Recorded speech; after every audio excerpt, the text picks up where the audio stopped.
Welcome to this presentation of the Golden Rosy Cross. Our presentation today is Conquering the Grip of Fear, a Path of Transcendence.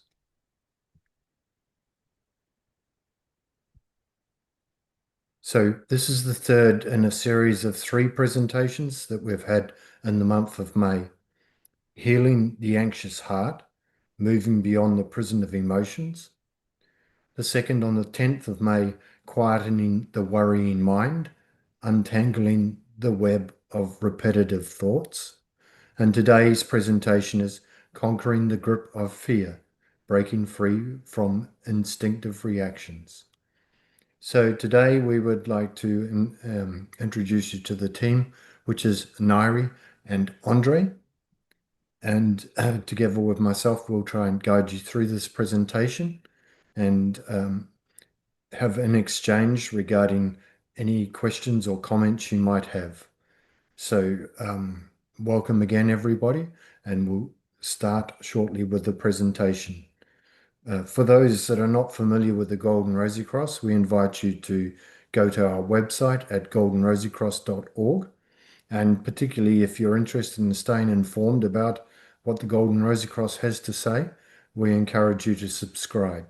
You can also subscribe to this YouTube channel, the Golden Rosy Cross, in the usual way. And we encourage you to do that because you'll be informed then of our upcoming events. So without any further issues, I will hand you over to the team for today's presentation.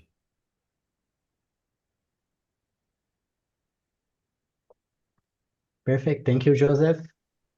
Okay, hello everybody. So we are talking today about fear. This is a very deep feeling into our beings. We have been exploring anxiety and worry and fear. When we get to fear, we get to our deepest level. So we get to the realm of action and this really instinctive and this thing that comes very far from the past of the human being. But something that's very important is that we don't want to say here that fear is something bad. Fear is definitely not something bad or something evil. Fear is something that protects us. It came from the far past. It helps the animals. It helps us to avoid situations where we could harm ourselves. So it's something that protects life, preserves our wave of life. And so it's a primitive reaction. And like everything that's primitive in ourselves, it's not evil. It's just something that we have to deal. It's like the foundations where we can build something spiritual on top.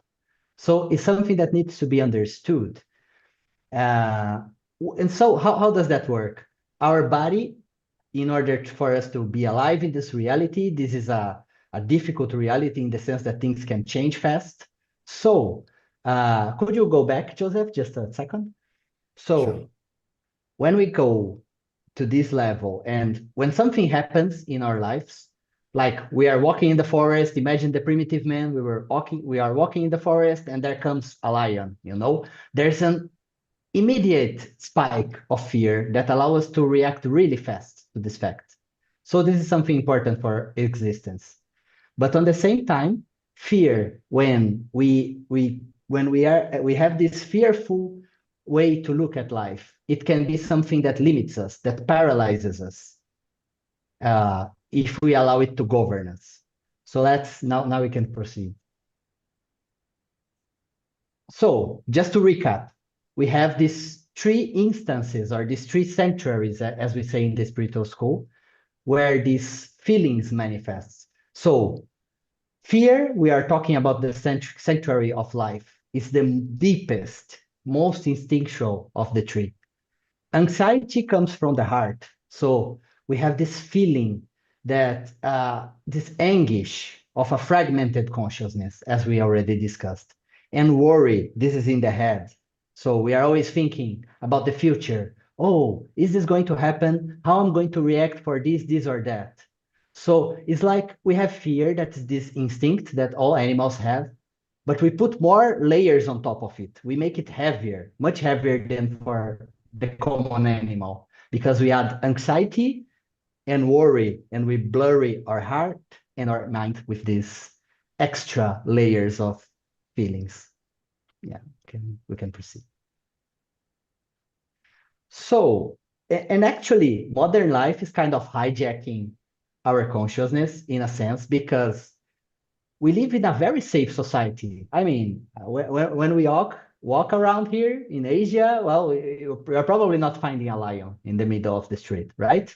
We're not going to find an immediate danger uh, because we created society to be safe. We have rules, we have traffic signs, we have all sorts of mechanisms so that we can be safe when we walk in the street, when we are in our homes, all the security measures. So we are kind of safe. Why are we so afraid? The external walls are higher, like the image says, but we are in a state of unprecedented alertness. We have a psychological fear. Our time and our attention is hijacked by the social media, by the news. So we are always afraid.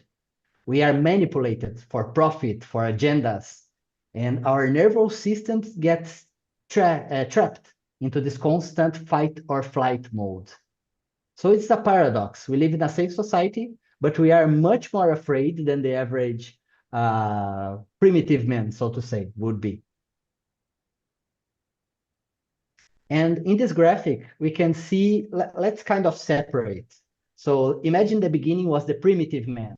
He's very calm, walking in the forest, and then the lion appears. There's a spike in cortisol, in adrenaline. So there's this fight or flight mode. You run, you are safe, you go back home. Then things go back to normal and you are unstressed again. But on your right, you see the graphic. And actually, if you have one of these watches that can monitor your stress, probably you are seeing something very similar to what happens in your right, because our stress levels are always high. And stress, as we told about fear, stress is something good for the human because it's a sort of those hormones, they give you extra energy. They are kind of a superpower for the human being because they make you have this extra energy and be able to tackle the difficulties in life. But our body is not used to the fact so for you to stay stressed all day long, because then this superpower starts draining your health, your psychological health, and also the health of your body, because our body cannot distinguish that you are stressed because of a lion or because you read some news or you've seen some bad post in social media. It spikes all this energy, but you are not running from a lion, so you are not even spending this extra energy you have. So you have cortisol and adrenaline spiking, but you barely use it. So this is what is called chronic stress. And we can, if we have that for a continuous and long time, this can be really bad for our health. And this is the situation of most human beings nowadays, right? So we have this cycle of imprisonment here that you can see. So we have an illusory threat. We have this, we heard this news about this distant war or about this gossip in the government or whatever, and then we feel threatened somehow. This is something very deep inside. This is not something conscious. You are probably not feeling, not thinking, oh, I'm afraid. But still your body reacts to this bad news, to this bad picture that you've seen in social media. So you are consumed by this immediate reality. And then there's a biochemical flood in your blood because all these hormones come and your body cannot distinguish that between real and imaginary threats. And also there's this, as this affects all of your consciousness, it obviously causes a sort of a numbing of the soul. This is something more subtle that we talk in the spiritual school, but obviously your soul can't function properly if your body is in this fight or flight mode. Then these subtle energies, spiritual energies, they have more difficulty into touching your centers of consciousness. And then the human being isolates himself because he's always afraid. He's anxious. He's worrying about everything. And he isolates because he feels more protected. Even though he has all these walls and all these safety measures and all these laws that protect him, but he feels afraid. He feels alone and he closes in himself. And that then we consume more social media, we see more the news, and we start accelerating this process, harming our health and making much more difficult for us to have a proper spiritual awakening. So we must distinguish the biological fear, which is something natural, something good, necessary for life, and the cultural fear that obviously it has a root in a reality that's important, but we must understand that we are being manipulated nowadays because our attention generates profit. Agendas need us to be pro something or against something. So we are manipulated.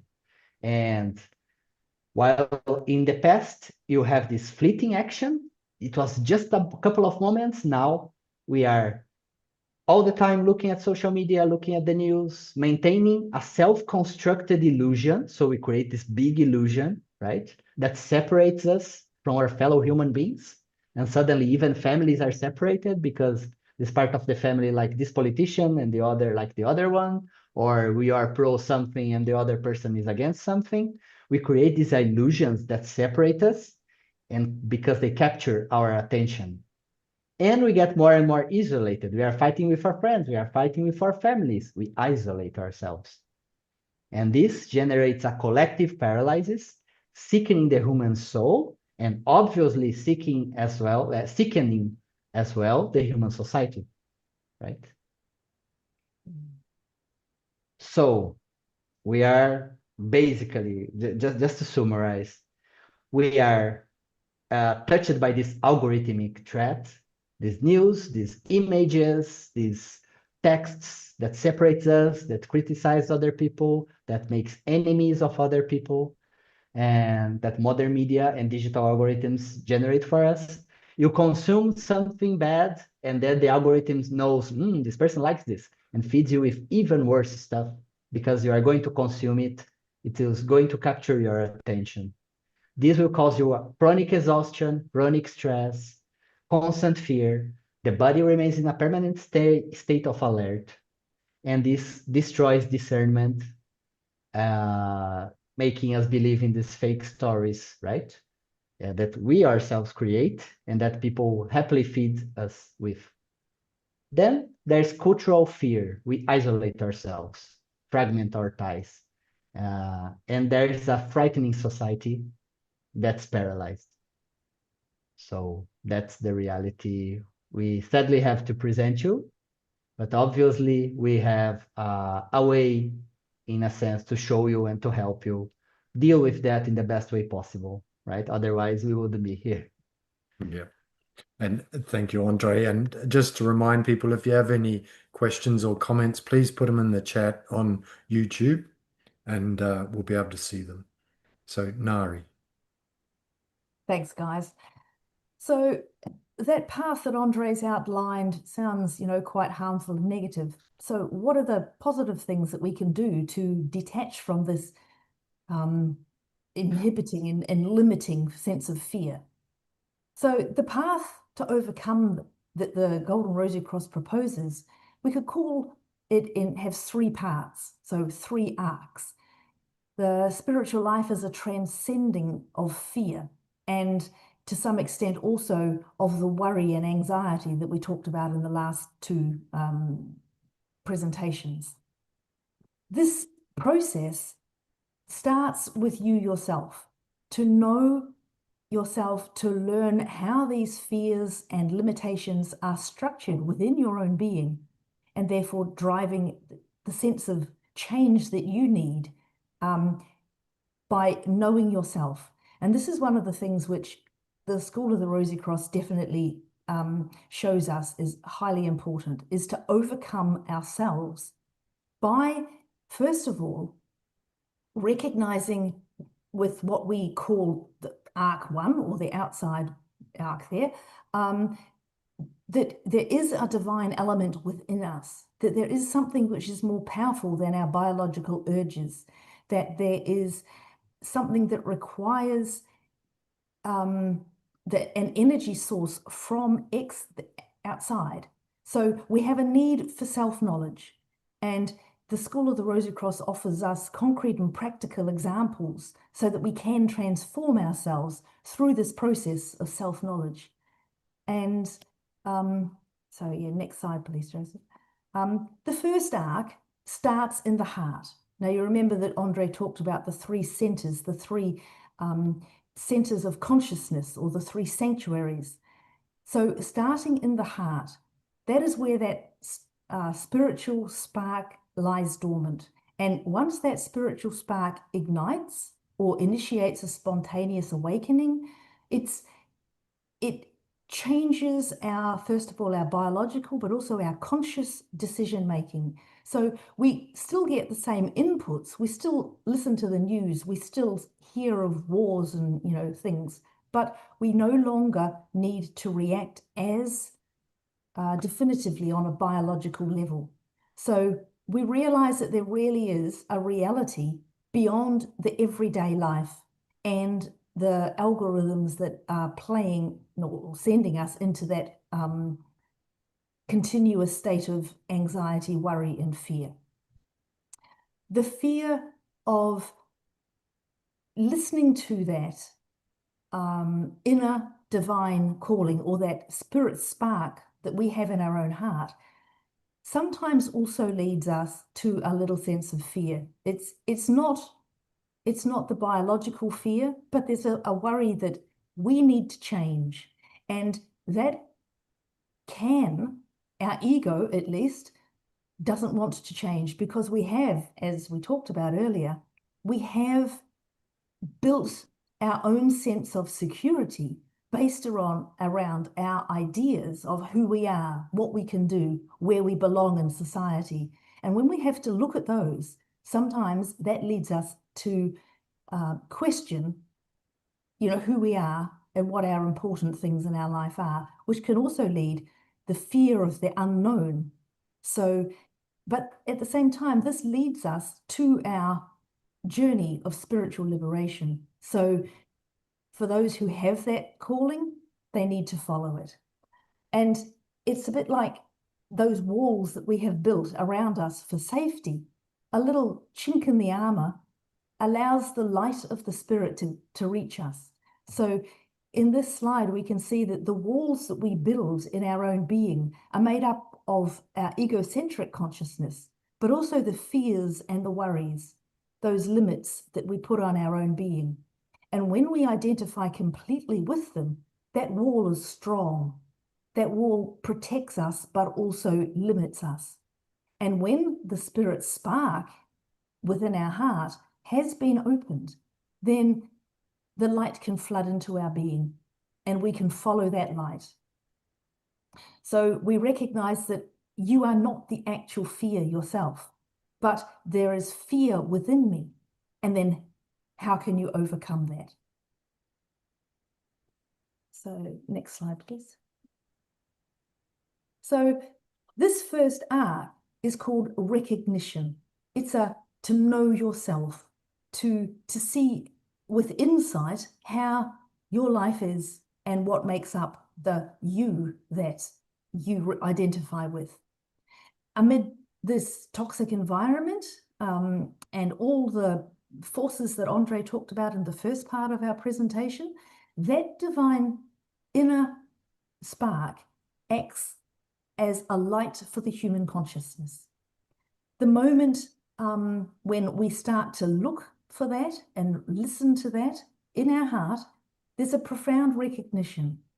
There's the transcendent element can halt or break through or undo that wheel of self projection of anxieties within our life. And therefore, we can break that cycle. So this element not being part of our personality, but operating on a totally different level, can offer us a way or a perspective that is outside of our normal consciousness. The second arc is that of, well, the turn, that it acts on our head. The connection from our heart leads us to a new understanding. The seeker for the truth then turns their mind towards that transcendental element. And through honesty and inner recognition, they look within themselves to see what needs to change. There's a powerful connection then forged between the head and the heart. And the focus is no longer on me, myself, I, my ego, but on all the possibilities that if I break that self-created mask, what will it show me? We can then see clearly through a new sense of consciousness and a new understanding what our limits are, what our mentality has stopped us from seeing, and a new paradigm opens. The ego's reliance on past memories and future projections, which, as we talked about, can lead to anxiety and worry, they dissipate, and we have a much clearer connection with that, both within ourselves, but with also everyone around us. So this second arc is one of purpose that unites the head and the heart. They feed each other and get stronger and stronger if we continue to follow that divine calling, that when we recognize that spark within ourselves. So faced with the inner appeal, the inner calling from the head, we move forward. And in purity and honesty, such as a child would ask, we continue to delve deeper into ourselves. And each connection we make with the head and the heart together breaks that cycle of continual, I can't remember the word that was used previous, but the cycle of the biological process of reacting to fears. This conscious turn creates a powerful connection between the head and the heart, and the mind starts to redefine itself. And true knowledge appears. Yes, very important. We get to the third arc, and that is when we have sufficient inner knowledge, still the yearning from our heart, but sufficient inner knowledge from the head to be able to detach from some of the self-made limits and illusions that we carry. The energy of that connected head and heart descend down our spinal system and our nerves, etc., into the sacral plexus, the very gut center of our being. And this is where our unconscious fears reside, and it opens our subconscious area. So that's the very base level, the very animalistic level, I suppose, of where our fears reside. And then it's as if that opens up to that new power. So we then release all of those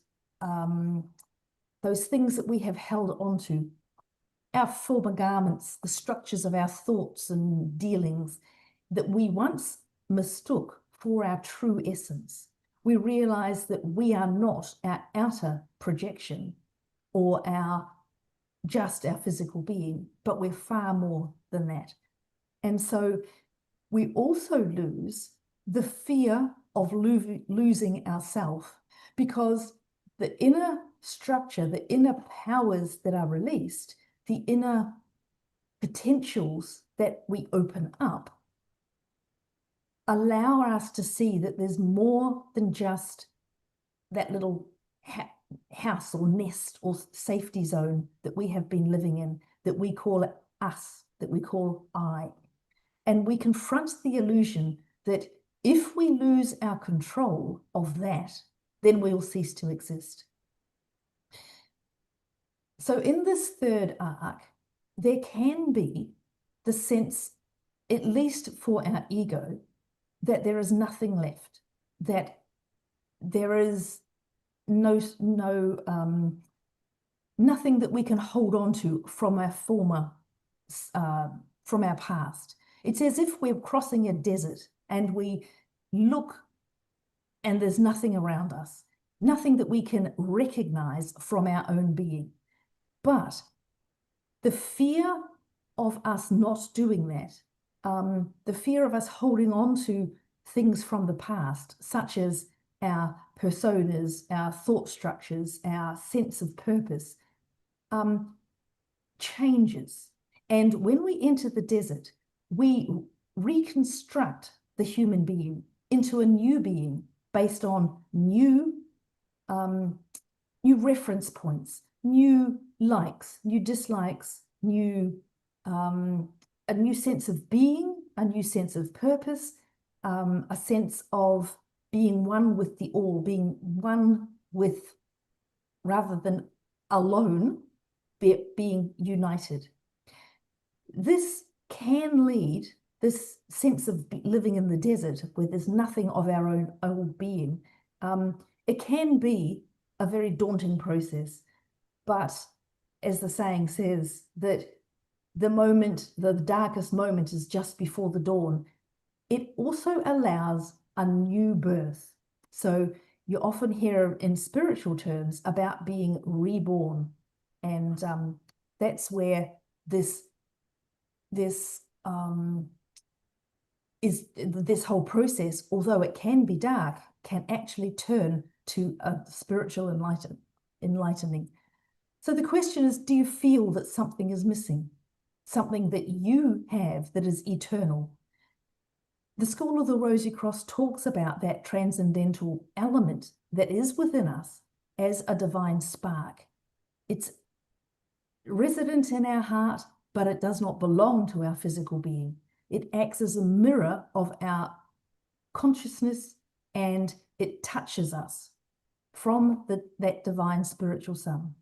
So we carry that with us, and that is what we can listen to from our heart that then changes our head and changes our sacral plexus, as we talked about. Have the next slide, please. Going back, the idea that the spiritual growth, the spiritual opening and transcendence happens through rebirth is not a new process. The School of the Rosy Cross certainly talks about it, but in the Bible, the story of Nicodemus talking with Jesus, it was just as relevant then. So rebirth cannot be understood just by the concrete mind, just by our day-to-day existence. This idea of being reborn through a spiritual impulse. So the paradox that we see here is one that Rumi also talked about, when he said that we live as if we're never going to die, and we die as if we have never lived. However, if we live knowing that we have already died to our own being, then we are actually already reborn. And that is the difference. And you may have heard from the Egyptian teachings, the story of Pymander. And that was where we're talking about the death of the ego merely as a dissolution of our thoughts and our desires, that they never were real, they never were us. And the emptying of that cup allows the soul to be filled with the divine forces. And that is the rebirth. So there we come to the idea of two deaths.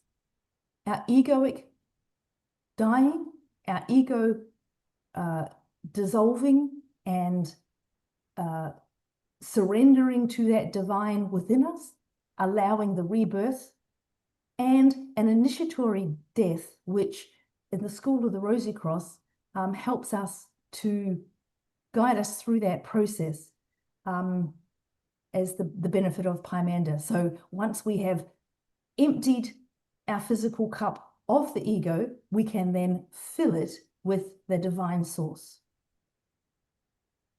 So, and just to recap, the idea that there is something that can overcome the anxiety, worry, and fear in our life.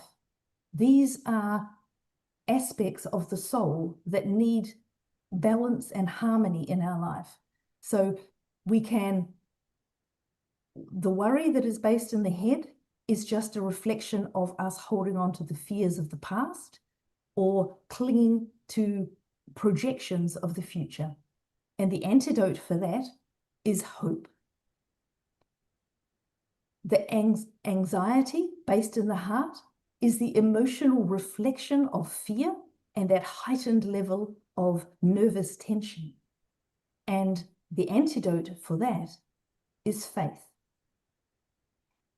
And the trap of fear, that deep-seated biological instinctual fear that we're talking about today, the antidote for that is true love. And so we've come to the end of our presentation at the moment, so just hand you back to the host. Thank you. Thank you, Nori, and thank you, Andre. Friends, we hope that that presentation was very informative or provoking thoughts for you, and we invite you to share those thoughts or comments or any questions you might have in the chat on YouTube. And we already have some questions here to start with, so we can begin with those. So the first one is from Azure B4G, who asks, how do we feel free ourselves from fear when dealing with bosses at work? It is the most common modern conditioned fears. Why are we afraid to admit mistakes we made to our superiors? So maybe if you'd like to address that question, then we can follow up with others. Me? Yeah. Okay, yeah, I could. I think that the most important aspect in this aspect, and that can also be expanded to other aspects, is that we should be aligned as possible. Yeah, obviously, it's not perfect in this reality, but we should be as aligned as possible with our essences in everything we do. And obviously, if you can be in a work where you are, where people like what you do, where people respect you, where you have the freedom to talk and to explain and to be yourself, that's better. Obviously, it's not that not everybody will manage to do that, but we can be in the lookout for that so that you can have a boss or a group or a team that respects you and where you can feel free to talk. And also, if in your essence there is truth, in the sense that you are a person that will be linked to truth, so you cannot lie. So if something happens, you will tell, and you'll face the consequences of that, because we are all human beings. We all make mistakes. You can accept that. That's not wrong. Everybody commits mistakes. Your boss as well. We are all human beings. So if you accept that, then you can freely say, I made a mistake, because I'm a human being. I make mistakes. Maybe you can say, well, I'll take care. I'll not make this mistake twice. I learned. But obviously, if you face a consequence for that, maybe you can see that you are not in the right place, and that you can try to find a better place for you to be, where you can be more aligned with your essence. But I think that we should be truthful, and if something happens, we need to tell, because if this is a part of our consciousness, and this is something that if we are tied to lies and to hiding things, this will cause a huge drop into our vibration state. So you can see that the consequences maybe are worse than your boss being mad at you. And we must trust a bit in the universe. So sometimes some things need to end, and the universe will bring us better things in the future. So yeah, that's what I can comment on this subject. Thank you, Andre. Very practical response. Mm. So also, how do we deal when when we encounter really negative spiritual forces from people closest and dearest to us, family, etc. So, going to a deeper level here of consequence and perhaps, but Perhaps I could start with that one. sure, thanks, Nara. It ties in back with that cultural um, level that we were talking about at the beginning, or close to the beginning of the presentation, that not only are there cultural sense of group fears, etc., but there's also social norms that we learn very quickly as we're growing up and then living as adults to just take on board. And each country and each society has their own cultural norms, but you have that sense of safety and protection if you maintain that set of laws. So, you notice the differences when you move outside those countries and it's a different situation. But within it and what you're used to, it's sort of like an unwritten rule. Sometimes they're written in legislation, other times it's just that's the norm of the country. So, for instance, if there's negative forces from people who are closest to us, sometimes that comes from the families or the friendship groups' expectations of how people behave. And it's like an unwritten rule, but there's a tension if someone breaks those rules. And so, for instance, that's why some people find it very hard to go against what their mother, their father, their family situation would expect. And that is especially true if the family is brought up in a particular religious or even non-religious situation, and you are a seeker for the truth, and you have been touched by that divine essence, and you're seeking something different. You've asked yourself the question, there must be more to life than this. What is it? But they're quite comfortable in their position. They may also feel very honest and true and even spiritually aware, but it's a different sense of awareness from what you have. And so, therefore, it's finding a level of balance in your life that both they and you are harmonious about. So it's a sort of a level of equanimity between those different groups of people. And for instance, you could just agree to disagree and not talk about certain subjects, or you could find that there's a certain level of openness up to a point. And of course, you don't want to take on their negative energy, but you also don't want to create unnecessarily negative situations that you then have to deal with. So it's a matter of being tactful and aware and knowing boundaries within those social expectations. So Thanks, Nari. And to add, perhaps if I'd read this as well, we could have moderated the question a bit, but do we interfere in situations like that and or just let them be, although it breaks our hearts to see them in such a group? So I think the commenter is also recognizing that the people, the family, and that closest to them is reacting in the grip of fear. So, is there anything you want to add on that? Because that's the essence of it, isn't it? We're watching, yeah. we're experiencing a fear reaction in family and friends, um, perhaps Well, to maybe our recognizing actions or our newfound beliefs or whatever.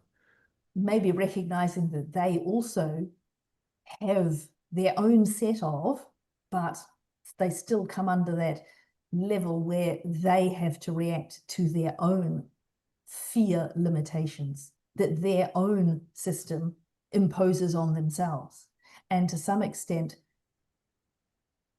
we can't make anybody change their belief or their orientation or their understanding. And sometimes knowing more or knowing that there is a different way can actually be quite heartbreaking when you see people struggling. but all you can do is shine your light in the world, if that makes sense, and hope that they can also, well, lead by example is probably the easiest. It's not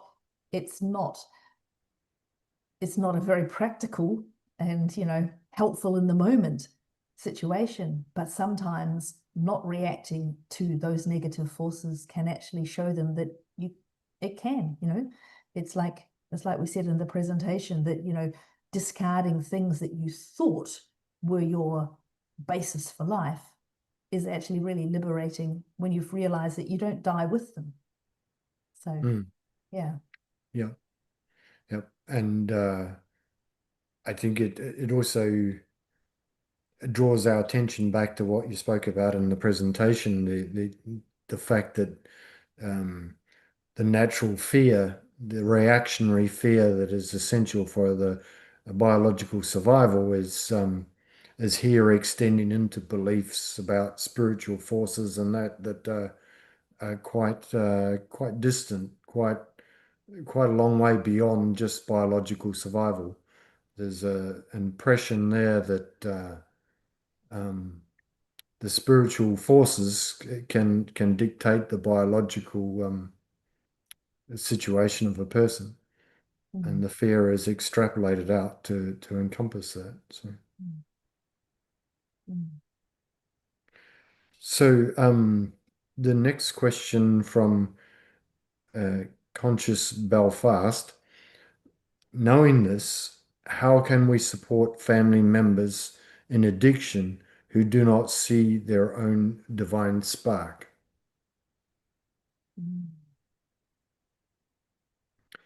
So,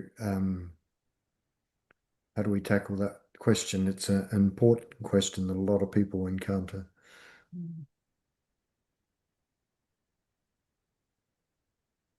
Yeah. Please, Nate. I think it's a sort of a chicken and the egg, that some people fall into addiction and rely on things which give momentary pleasure, based on their ego, or their personality,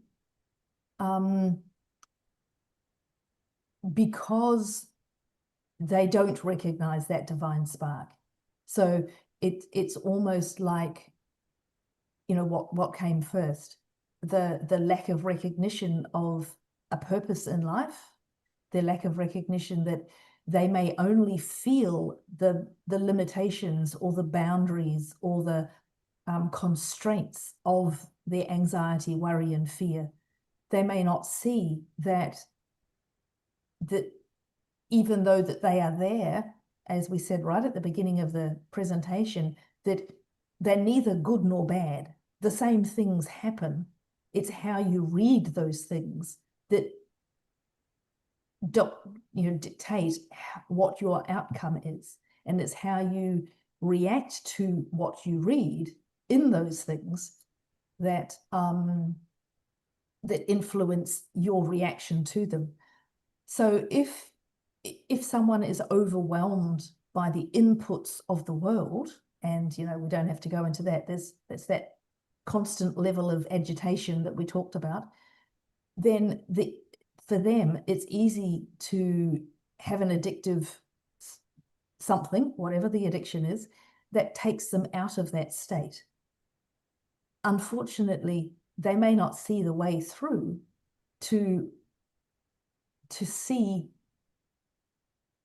get to that. I'm thinking of that picture in our presentation that had the ego consciousness and the fear, but it as two blocks in a wall. And if that light cannot come through, how can they sense that there's something beyond what they can already see? So it is really hard. The only way that I can think of is, again, to gently guide them, in a just a supportive way, in that you cannot allow them to not have that life experience, because from that negative life experience of addiction, that may be one of those activities in their desert, if that makes sense. So and they may come out the other side and say, no, that wasn't for me, and therefore their spiritual development may go on from there. But it is a hard place to be. And just for completeness, or um, as a note, um, with these issues like addiction and that there are a twofold problem. One aspect of it is a physical or biological or even etheric sort of aspect, and the other side of it is the spiritual side. And as far as the first is concerned, always seek medical advice and follow the advice of practitioners who are qualified to deal with it. We don't purport to give any advice in respect of the physical aspects. It really is something that needs to be treated professionally and get professional advice on that. But there's also in combination with that, the spiritual side. So you have to look at what is the spiritual basis for that problem occurring. Medical things can treat it, but you also need to look beyond on that as well, in addition to that treatment. So, Andre, you wanted to speak just before. You're on mute. Mm. Yeah, it's just complementing what you guys just said, but I think we must differentiate the responsibility and the material aspect from the spiritual aspect. That obviously, when a member of your family faces a difficulty, the universe is bringing an experience to this person, but it's bringing an experience to you as well. So, what is your responsibility? Is somebody that you are immediately responsible for. Something that depends, someone that depends on you or that's very near in your family. Then you have a responsibility. You need to go to the medical professional. You need to look for the treatment. That's an experience for you that you should deal in the best way possible, and not imagining. Obviously, there's a material aspect, that's just said, but I mean, there's a material aspect that has to be dealt with. So please seek the medical advice. And about the spiritual side, so there's your responsibility as a family member, but also there is your knowledge, spiritual knowledge. I think that Nate was very clear about that, that everybody's free. We are here to live experiences, and all these experiences in the end will contribute the uh, to the to a mature soul that will make the best decisions in the future. So separate the responsibility from the present moment, but also the inner tranquility to trust the universe in the sense that some things are necessary, and we are not the ones to judge, but we need to deal with the immediate reality. And if this is a person next to you or very near you, please take the correct steps as advised by the professionals. Yeah. Thank you, Andre. And also we need to remember, in a lot of cases, addictions can be a reaction to uh, a certain realization about life. People sometimes get involved in these sort of things as because they know no other way out of a situation that they realize isn't um, for them, and they seek chemicals and other substances to drown out that uh, inner unrest. And then some of those chemicals are addictive and it's a physiological thing, but others, it's some people find it helpful or find that they can't help but drown out that yearning feeling that they are experiencing with substances that uh, numb it and prevent it from recurring. So they fill that emptiness of that inner realization about the realities of life with substances that mask them and hide them, but they don't make that situation go away at all. And so in that respect, they come out the other end no better off. So yeah, thanks for that question. We have another question here from Azure B4G. How do we ferret out negative astral forces from our respiration field so we can walk the path without that unnecessary obstruction to sort of open our eyes deep and wide? So, team, I'm not sure if that's, we need to paraphrase that, but we're talking about how do we um, remove negative astral forces from our life so that we can walk the path. And I guess more of a question than a comment. Um, are they really unnecessary obstructions or are they a path of experience?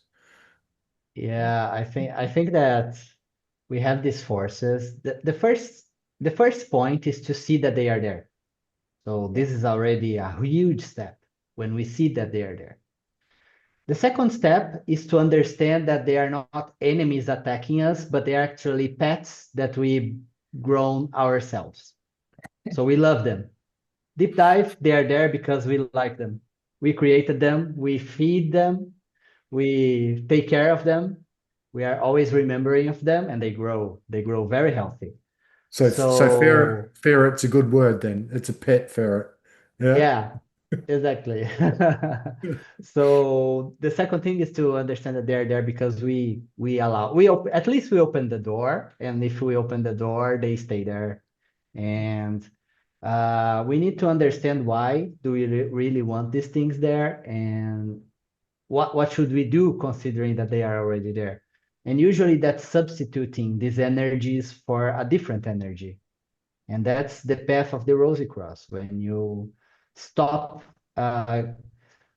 allowing into your system the old energies that feed this and start bringing the light energies that will feed the new consciousness.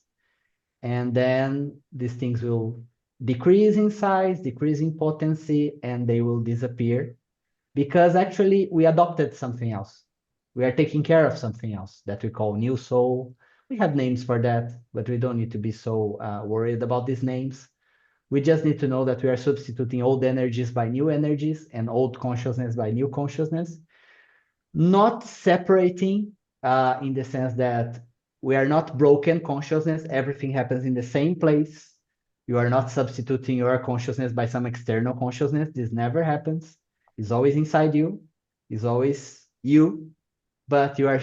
It's like the same car, but you are putting a different oil, um, different energy to move it. So that's it. You do the substitution and things change. Mm. Thank you. Yeah. And response to our question, our comments about addiction, Conscious Belfast says, "Thank you. This makes sense. We are all here to experience our own path. Some things are necessary." Um, Yeah. so, excuse me. Can So I? just to recap on what you were just saying, and Andre, did you have something to, Nori? Yeah, I was Sorry. just going to say that it's thought to myself that the idea that those what are seen as obstacles or obstructions, um, as Andre said, you substitute it for something else, but the idea is that you also change as that's happening. So that's the path of transformation that the Golden Rosary Cross talks about, and something grows within us that is continuing to open our consciousness to different possibilities. So the idea came to my head, it's a bit like that if you want to find whatever these unnecessary obstacles are that you first of all recognize, secondly, you need to know where they're growing from. So the idea is that you've got a little, let's take an onion, and you only see the outside, the brown layer on the outside that's growing bigger and bigger and bigger. But when you peel off the layers, you actually find that it's not that that's growing. It's the very central little piece right down near the roots that's pushing the shape of the onion to be bigger and bigger. And therefore, all you're doing is going deeper and deeper and deeper into your own being to understand where that energy that is causing the change within you to start, to form. And that is what we call self-knowledge. So every time that you peel off a layer of that onion, which is your consciousness, you expose something else, and you yourself change and develop. And then you look again at it and think, well, that wasn't the thing that was there. So peel off another layer. And you're doing that not to gain knowledge purely of your egocentric being, but to release that growing potential from within. Yeah. Yeah. Thank you, Mari. Yep. And uh, Gabriella says, where attention goes, energy goes. So, Absolutely. Yeah. yep. And just to remind people, if there's any questions or comments they have, please put them in the chat. So, just going back to what you were talking about just now, which was in relation to the removing the astral forces from our respiration field. As you were explaining, Nari, it's a spiral process. So, it begins with self-knowledge, and then, that inner longing, and then the self-surrender, and as we go around that ring of the onion, we come back to self-knowledge again and discover other things in us that we didn't realize were there, and so we have to go through that process, and it's an ongoing thing, and it's always a path of experience, and we can never resent a lesson. Um, we should always take them on board and Mm. recognize what it is behind it. Mm. So, friends, that's all the questions we have at the moment. So, I don't know if there's any other comments you wanted to add, or should we There's begin just to one wrap thing up? which I think that we could have added into one of the first questions. I can't remember which one, when we were talking about the the maybe the conditioned fears, societal fears, etc. That we often, like our ego, at least our personality, wants to hold on to the status quo. We want to keep what we know because there's often a fear of the unknown.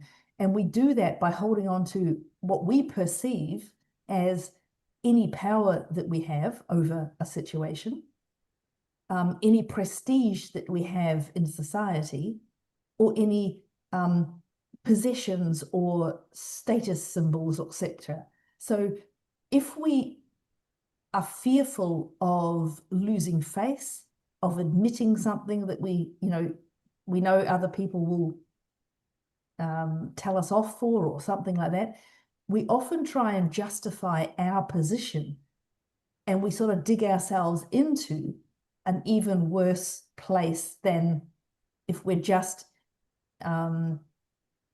admitted something in the first place and given up, or let go of one of those things of power, position, or possessions. So if you think of it that way, sometimes it's the perceived reality that grabs us or holds us or keeps us in a position of defying reality, to stop us from losing some point of that societal that worry, that the pressure that we feel from our society around us. And that society can be just within the family, or society can be within a workplace, or it can be nationally or even globally, cosmically, as a part of the human life wave.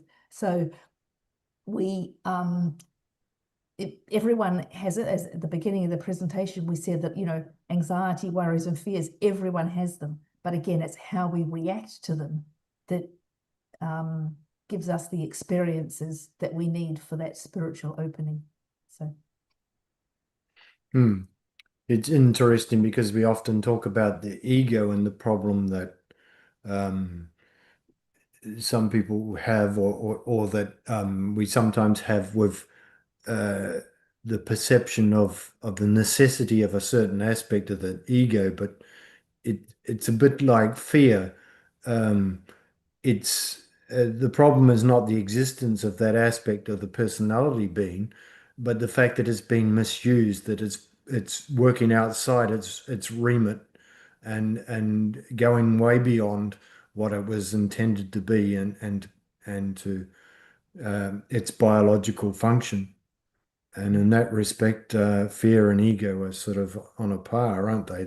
They become problems when they try and take over parts of our lives or do take over parts of our lives that they're not intended to be in control of or be guiding, you know. Um, there's a comment here from Gabriella, or a question. How do you change from fear to love and stay in a state of love?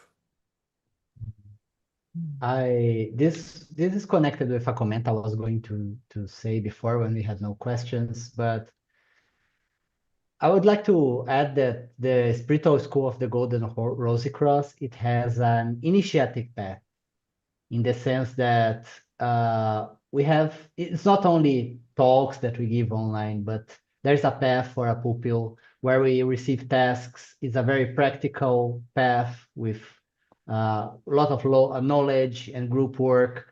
And I'm saying that in the context of this question is because changing fear for love is the work of a life, is the initiatic path of the work of a life, that where we slowly change uh, worry, fear, and anxiety to faith, love, and hope. So this is the transformation of the three centers, as May explained us. This can be the work of a life. This can be even the work of many lives, even though it can be done in a single life, as we say in the spiritual school. So in obviously, we could give tips here on how to do that, but truly, only a complete reversal of our polarity from fear and these always draining energies of the egocentric being, from a being connected to God that has access to infinite energy and where this energy flows outside. So this is a change of polarity, and that changes fear to love. It's not like, oh, I'm going to think good things and have good feelings. Let me meditate and do that and force that. This those things are good. They can help calming, and they make your watch register less stress in the short term, but they are not the definitive solution we really want in a spiritual school like the Golden Rosy Cross. So here we try to present to you the definitive solution. This solution is something that will take years, that will take an initiatic path, and anyone that wants to know more about that, to know that this school is much more than talks we give weekly or a couple of times a month. And then Joseph will show you how to know more about that. Thanks, Andre. Yeah. So, um, in on the website of the Golden Rosy Cross, if you want to find out more about the Golden Rosy Cross, we have a lot of information there, a lot of presentations and contemplations, books. There's available most of the books of the founders of the school and some books from pupils available for free online as PDFs. There's regular podcasts, and you can also subscribe to our podcasts, audio books. We have online, excuse me, online programs that are self-guided and we sometimes have, well, for pupils and members, we have programs if you do decide to become a member. Um, there's online magazines. And to make it easier for you, there's also a quick start guide, which introduces you in a brief, I think there's 3 5-minute videos or something that basically explain the essence of the school and how we the help that we offer. All of this is free and it's available pretty much on demand. And then we have the program of every month we have three presentations like this, and you can either find them on the events at goldenrosicross.org, or you can subscribe to the YouTube channel, or subscribe online to goldenrosicross.org, and you'll get informed of upcoming events. So that's all there for free, and whenever you want to take it up. So I think that do we have links that we can post, Nairi, for those that are interested? Yeah, I think so.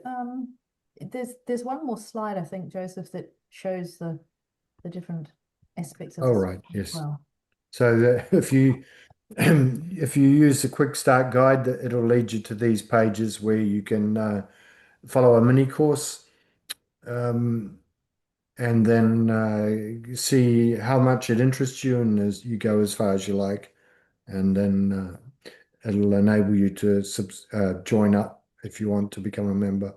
So for members, there's in most regions of the world, there's weekly meetings, and we give you regular opportunities for guidance, also conferences or renewal conferences and services. Um, and Nari, is there anything else we should add regarding members? Um, no, I'm just putting in the chat a link, but one of them's gone together, so hopefully that will work. Yeah. So Hopefully they're not running onto each other. Sorry if they are. Then for membership is, yeah, I was just going to say it's not something where you sign up and it's a sense of self-discovery, if that makes sense. You can attend member meetings specifically for members. You can attend the online activities, as Joseph mentioned, but you're also free to come and go if you then decide that membership or the Golden Rose Cross is not for you.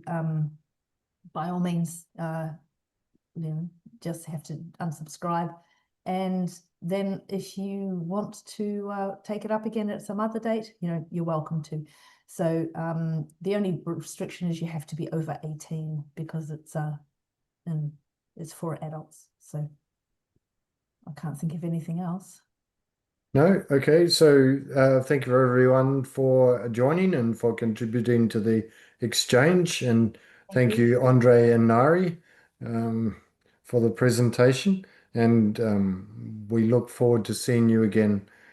It'll be 2 weeks, 3 weeks before the next event. So hope to see you there, and uh, hope hope the discussion helped you, and all the best.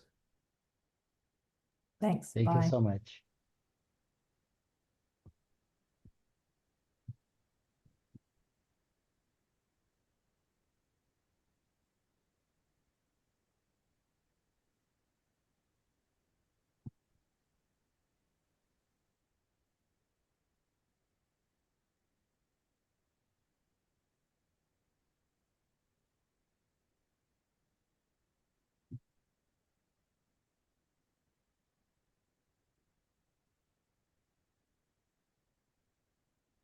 Okay.